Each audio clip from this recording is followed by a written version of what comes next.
Есть тело уверенности, есть тело сомнений. Ответьте сами себе, в каком теле живет ваша успешность. И что нужно делать, чтобы жить в теле успешности. Мастер хора.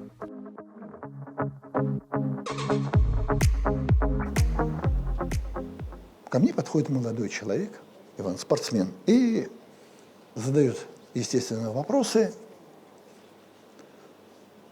Вот я его вопросы останавливаю. Смысл всех его вопросов, или точнее, он задает один вопрос, а за этим вопросом множество вопросов стоит. Это как камень, знаете, кинули. Вот, камень будет катиться с горы, и вопросов будет становиться все больше и больше и больше. Соответственно, чтобы прервать вот этот камнепад, начинаю объяснять ему простую вещь. Я говорю, ты занимаешься спортом, верно? Верно. То есть ты знаешь, что такое спортивная дисциплина, верно? Верно. Ты знаешь, что такое в течение года поддерживать форму не пиковую, а просто форму, чтобы в нужный момент начать работать на пиковую форму.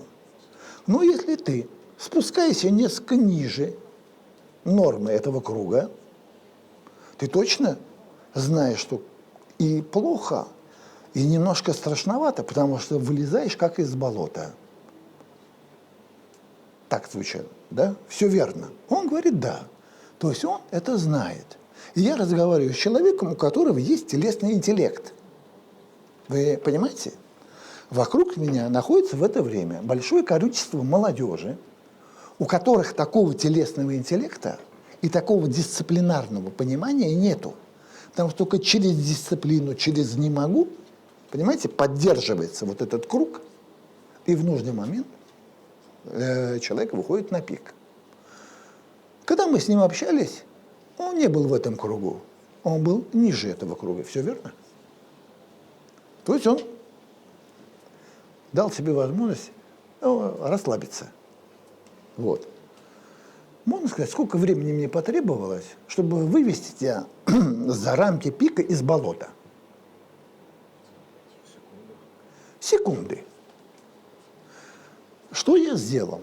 Половина его тела точно находилась в пространстве уверенности, тело уверенности, а другая половина, опытная половина, то как интеллект, как человек набрал, телесный интеллект, находилась в зоне сомнений. И он точно внутри себя знает, как явление, а не как понятие.